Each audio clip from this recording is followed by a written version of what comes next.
Class 11 आज 1 तारिक online class लिएर फेरि पनि तिमीहरू माझ उपस्थित भइरहेकी छु। त आजको क्लासमा हामी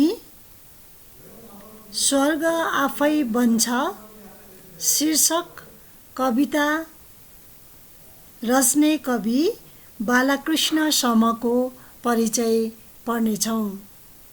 त नानी हो, राम्ररी ध्यान दिएर सुन।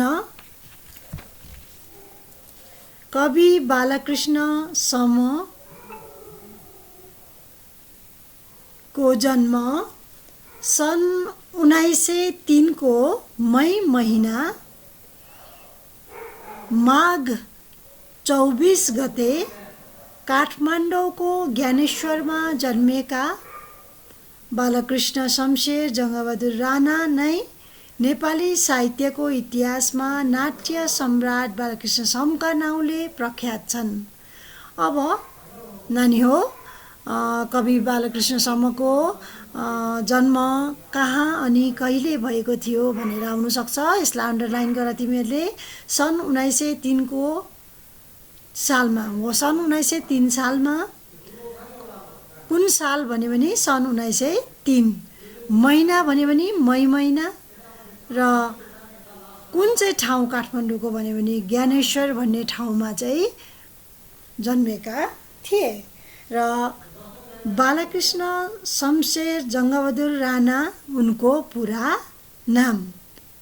बालकृष्ण समको पुरा नाम के थियो भन्दा बालकृष्ण शमशेर जङ्गबहादुर राणा। हेर है, त्यो याद गरिराख, अन्डरलाइन गर। र उनले शिक्षा कतिसम्म हासिल गरेका थिए भन्ने कुरा आउँछ। र उनले शिक्षा आइएसी सम्म हासिल गरेका थिए, अथवा उनले गरेको शिक्षा आइएसी थियो। र नेपाली साहित्यमा चाहिँ बालकृष्ण समलाई चाहिँ नाट्य सम्राट भनेर मानिएको छ।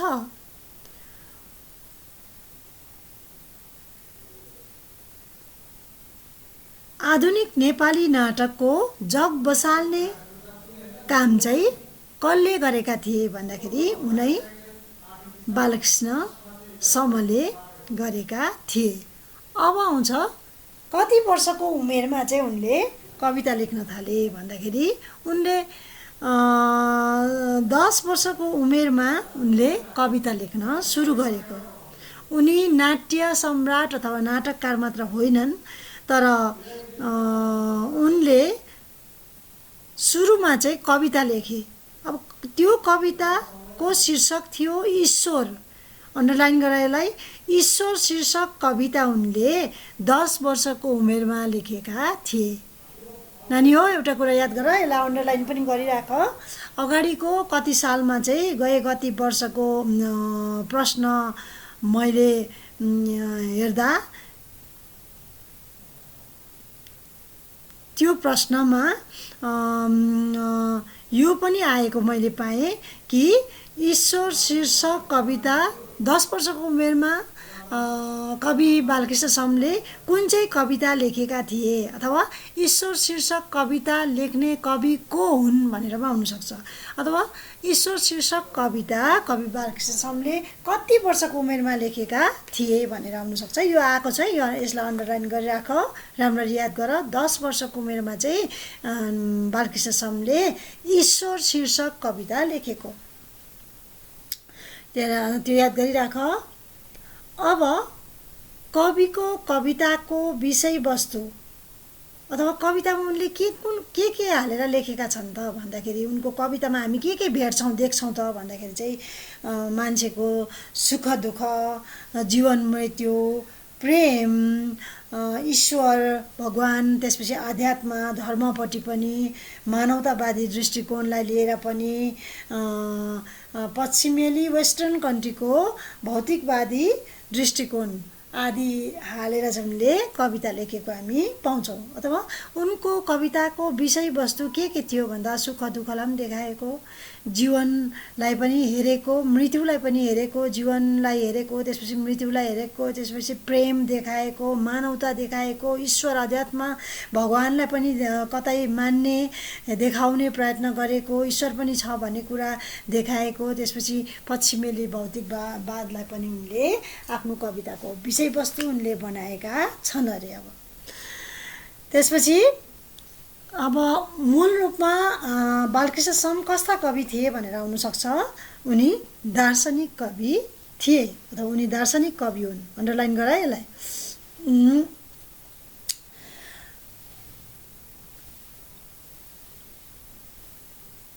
उनको कवितामा चाहिँ हामीले के अरे पश्चिमेली भौतिक दृष्टिकोण पनि पाउँछौँ अनि पूर्वेली अथवा अध्यात्म दर्शनहरू पनि हामीले पाउँछौँ। पूर्वेली विचारहरू पनि उनको कवितामा छ भनेदेखि पश्चिमेली विचारहरू पनि दुईटा विचारको समन्वय गरेर चाहिँ उनले कविता लेखेका छन्। उनको कविताहरूमा पूर्वेली दृष्टिकोण र पश्चिमेली दृष्टिकोण दुईटै दृष्टिकोण चाहिँ हामीले लगाएको पाउँछौँ है।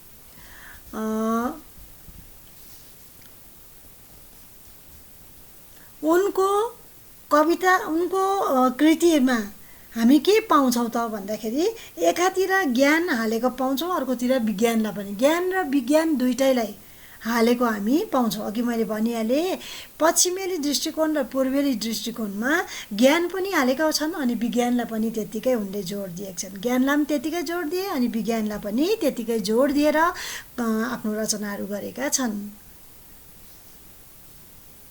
अब ज्ञान र विज्ञानलाई लिएर कविता लेख्दा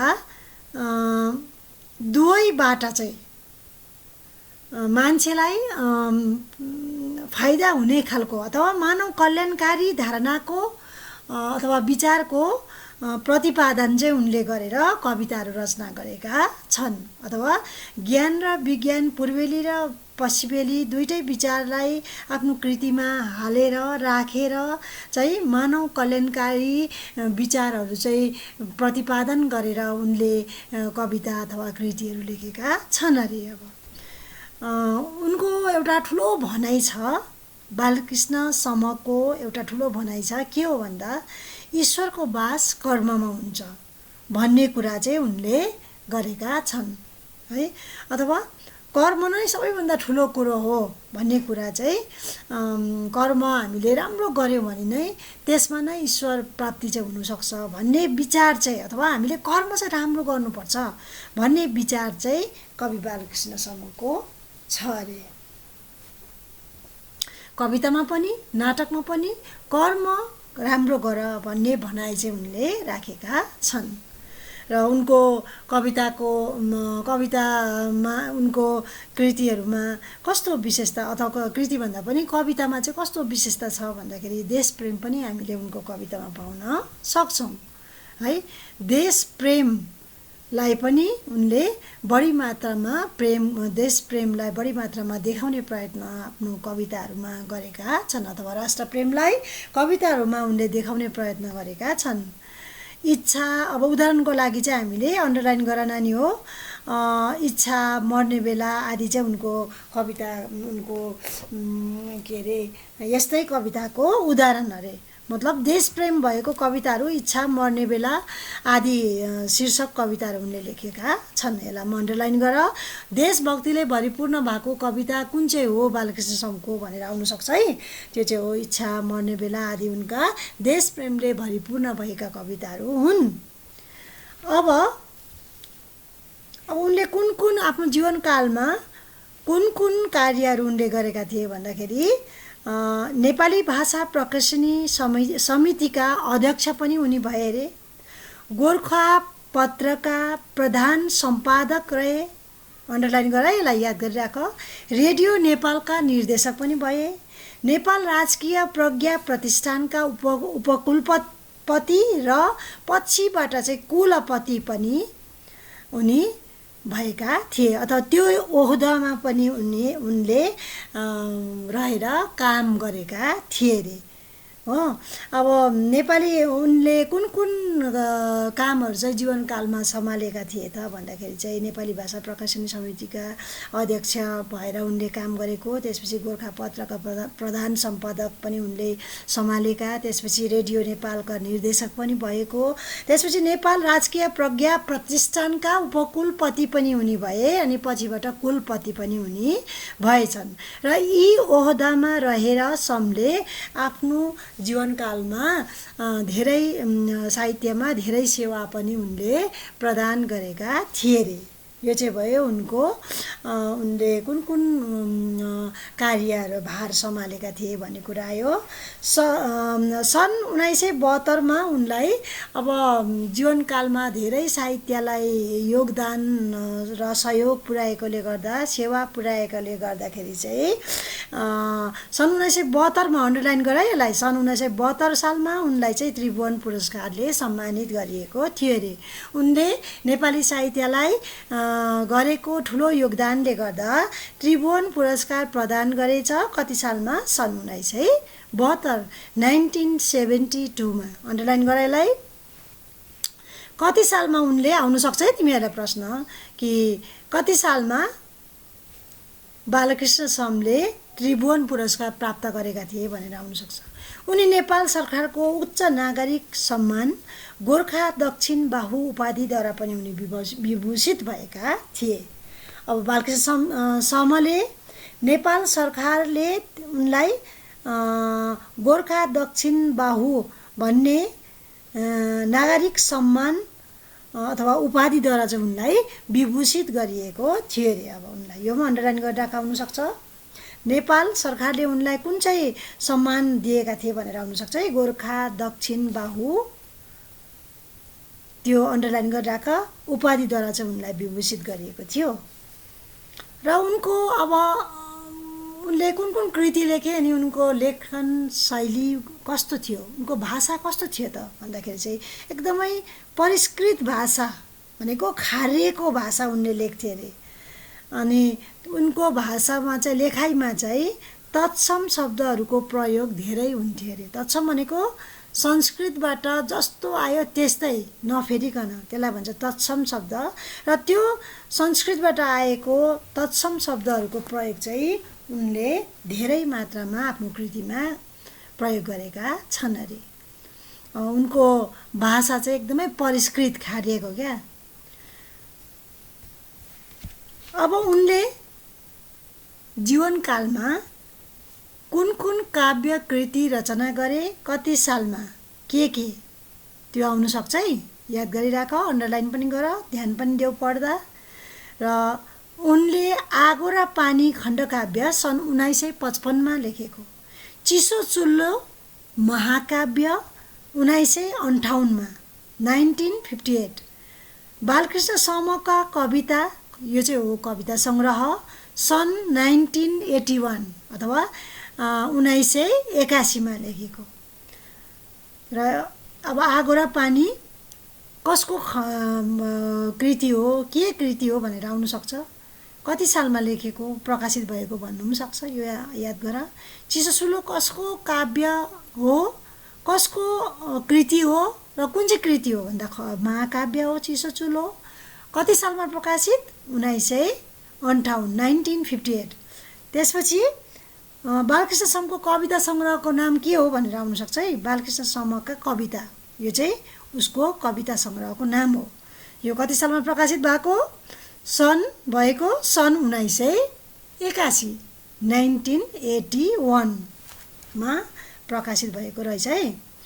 अब अन्तमा गएर कवि छन् कि छैनन् भन्ने कुरा आउँछ। र अब कवि बालकृष्ण सम चाहिँ अहिले उनी हामी माझ छैनन्।